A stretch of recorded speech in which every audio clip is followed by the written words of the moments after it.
Do you still wonder why your twin is still running? Why they're still avoiding your connection? Why they're still not showing up the way you'd like them to? Well, ask yourself this question. What are you avoiding? Where are you not showing up? And where are you still running from this connection? My name is Angela Cleary. I'm a feminine empowerment coach. I specialise in healing after narcissistic abuse, and I also offer twin flame and spiritual guidance. Everything that your twin does is a reflection of you. So if they're still avoiding the connection, then deep down, so are you. If they're still afraid of this love, then deep down, so are you. And I've said this before, your twin flame is a reflection of you, so their healing is your healing. But sometimes we can forget. You know what I mean? I was in this very frustrated energy. This energy feeling very worthless. Why weren't they choosing me?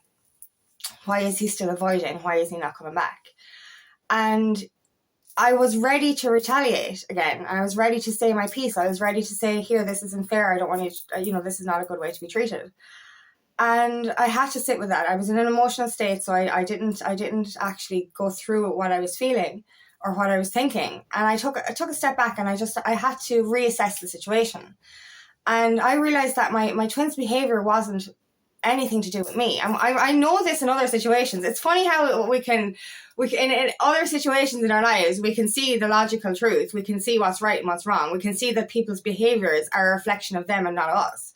But yeah, if our twin flame does something, we think it's all about us. We think it's because of us. They don't love us. They don't want us. They want to pick somebody else, or that we're just not good enough. And we for weeks now, and months, for a long, long time, I have been in the energy of they're not coming back because of me. There's something I did wrong. There's something I'm not good enough. What did I say? What did I do? Am I worthy of being chosen? And it was always that. It was always that energy of it's all because of me. But I took a step back and I realized that it's not. What's actually happening? Avoidance is coming from a place of pain. Your twin flame is avoiding the connection because unconsciously they're self-sabotaging it. And how is this happening? This is because both parties, both twin flames, have this deep wound of unworthiness. This stems from childhood and also stems from past relationships. One of our biggest fears about letting somebody in again is losing ourselves. And because of that, we unconsciously will self-sabotage the connection. So our twin flame is effectively trying to push us away. Not because they don't love us, but because they're afraid. They're afraid to be loved, that's the thing. All of, for me personally, and I suppose for our divine counterpart as well, our idea of love was toxic. We lost ourselves completely, and we don't ever want to get back into that dynamic again. So we fear that, and there's that fear as well. That abandonment wound was triggered. It's triggered over and over again. That unworthiness wound, that fear of rejection, that fear of being, fear of not being good enough. So this is it as well. If you're feeling unworthy, so is your twin flame. So they're actually running because they feel unworthy. And they're running because that unworthiness is making them believe that you're going to leave like everyone else did. Because oftentimes in this journey, we have to walk away from a lot of dynamics. But it all re-triggers that abandonment wound. We've had to walk away from friends, family members. And that's triggering the abandonment wound. We have the inner child within us is screaming out to be loved. And it's like, why is everyone leaving? And, we do this anyway. It's like, the person's going to leave me anyway. The person's going to break my heart anyway. So I may as well just push them away and get the pain over and done with. And that's what happens to us when, especially people who've been wounded. This doesn't even have to be a twin flame dynamic. If something good comes into our lives, we run from it. Or we unconsciously self-sabotage it because it's unknown. It's scary and we believe it's going to leave anyway. This is this hyper-independence that comes in as well. That they're never asking for help. Thinking we have to do everything on our own. This stems from fearing letting people in. We think that we're stronger by putting walls up and that we're stronger because we were doing things on our own. But actually, over time, that actually makes us weaker and weaker. When we're refusing to let love in, that's a form of weakness rather than strength. And I don't mean that in a bad way. We're going through pain, we're going through trauma. but we're not actually strong because we think I don't need a person in my life, so therefore I'm strong and I don't need anyone, this energy. But it's actually, you're effectively saying, I'm weak and I'm afraid to let somebody in case I get hurt. And that's what it is. So this is why our twin flame is avoiding, is because, and self-sabotaging at the same time. They're trying to push you away. They're trying to make you leave because that's what they think is going to happen anyway. And they're like, if we get it over and done with now, it won't hurt as much. But, you know, their behavior isn't just hurting them, it's hurting you as well. You know, and we have to come back to that reflection then.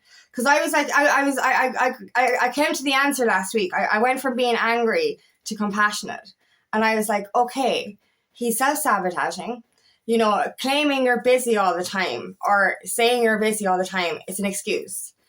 And effectively, his life could be busy, but he's saying yes to other things because he's unconsciously trying not to make space for the connection. So if your twin flame is saying they're busy or there's too much on in their lives, they're effectively filling their lives up so that you won't fit into it because they're afraid of the pain or the healing that they would have to do this. And that's another thing. They're not just avoiding you, they're avoiding their healing. And they think that they're being strong. No. It takes great strength to heal your trauma. So all of this avoidance is coming from a place of cowardice and weakness. And I'm sorry, it is. But once again, I'll come back to the reflection. I had seen that it was his self-sabotage. I was seeing that he was in avoidance. And I did a breathwork session on Saturday, and, you know, that brings me great clarity.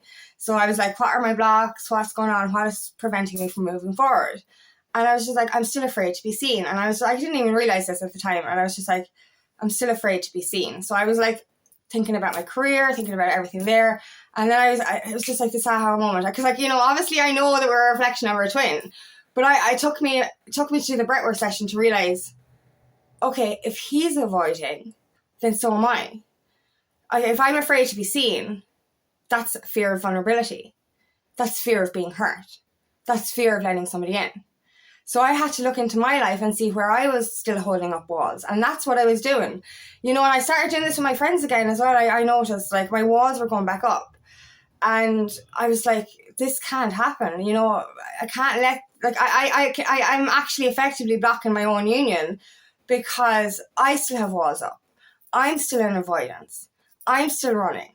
A part of me is still self-sabotaging. Do you know, because I've gotten so good at being alone that, like, I'm afraid to let somebody into my my space. I'm afraid that I lose my independence. It's the same as my twin. He's afraid that he will lose himself. And we're both literally creating a block because we're not opening our hearts to this love. And, you know, we are sitting there as the more awakened one thinking that it's all about them. That they're not doing the work, that they're not doing the healing, that they're not coming back, that they're in avoidance, that they're the ones self-sabotaging. They're the ones that are afraid to let love in. But deep down, so are you. You know, and I keep doing this. Like, I'm ready. I'm in the energy of I'm ready. But am I? So ask yourself that. If you feel like you're ready, but your twin flame is still running, then effectively neither of you are ready. Because the walls are still there. The avoidance is still there. That fear of being loved, that fear of losing ourselves is all there. And how do we overcome this? Because I keep saying this to myself. We cannot repeat past relationships because we're doing the inner work. So we cannot actually attract somebody like that again. And you know what I mean, right? In the past, we attracted the opposite. We attracted narcissists, we attracted toxic people, we attracted controlling people. But most twin flames are empaths. So we're actually meeting an empath. We're meeting ourselves in another person. So how can we lose ourselves to our twin? Because your twin is effectively you. You want to see you grow. You want to see them grow. They want to see you grow and they want to see them grow. So if both of you are in the same mindset of we can't lose ourselves, we have to maintain our independence. If you go into the relationship consciously, then you cannot repeat the mistakes of the past. You know, you're literally, and this comes back down to trusting yourself. We're not trusting our twin to do the work, but we're not trusting ourselves either. We're in fear that we'll repeat the past. We're in fear that we'll lose ourselves. So this effectively is saying that we don't trust ourselves. You've done so much work since the ending of your toxic relationship dynamics, whether that's romantic or, you know, professional or friendships or family members or otherwise. You've done that work. You've done that in-depth healing. You've gotten to a stage of empowerment in yourself. You've regained control of your life. You know what it's like. You know what not to do. And I said this before, do the fucking opposite. You know exactly what you did wrong. If you're consciously aware and looking back on what your mistakes were, do the opposite. You know what I mean? But the way I see it anyway is that you cannot fail in your twin flame dynamic because you're meeting another version of yourself. You are a pure-hearted soul who gives and who loves and who doesn't want to hurt your twin flame. You don't want to lose yourself either, which you're not going to do if you're conscious of that. And your twin flame is in the same mindset. So if you're both in the same mindset of helping each other evolve and grow together, then you cannot lose yourselves. So you're effectively pushing away the best thing that will ever happen to you with your self-sabotaging behavior. That's what we're doing. This avoidance, this running, this fear of being loved, this not letting our walls down.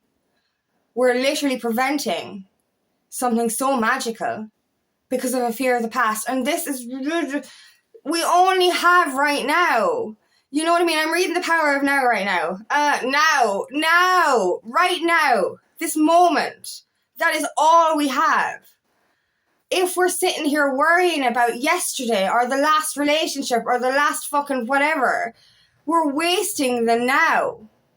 And if we're we have this very moment to decide what we want to do with our lives. This very moment will lead the way for our future. And we're wasting it worrying about something that happened in the past that cannot repeat because you're too fucking evolved. You cannot be the same way you were before because you're too evolved. So what are you still holding on to in your life that's preventing love from coming in? What unhealthy friendships and relationship dynamics are still clouding your judgment? Where are you not free to use your own mind and choose your own life? This is all the questions you need to be asking yourself. You know, ask yourself, look at your life. Have you got space for love to come in? Now that could be physical space as in clutter. It could be mental space as in mindset, as in belief system. It can be the wrong relationships as in friendships and otherwise. What is cluttering your life? Where are you not letting making space for love to come in? And ask yourself, why am I avoiding this? Because, you can use the excuse of I'm too busy because your life looks too busy. But what is actually happening is you're creating extra busyness to avoid your healing and to avoid love coming in. Now, if that's what your twin is doing, there is some reflection of that happening in your life as well. Where do you still have walls?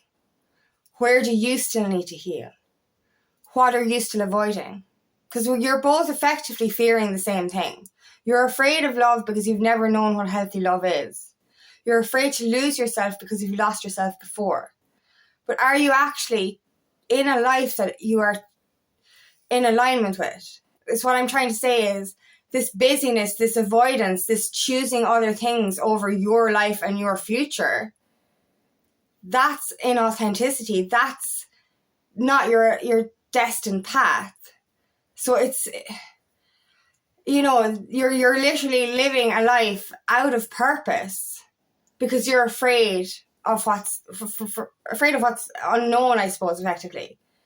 You know what I mean? You're sacrificing your divine relationship and your divine purpose on this planet by remaining stuck in dynamics that no longer serve you, by creating busyness because you're afraid to face your feelings and your fears.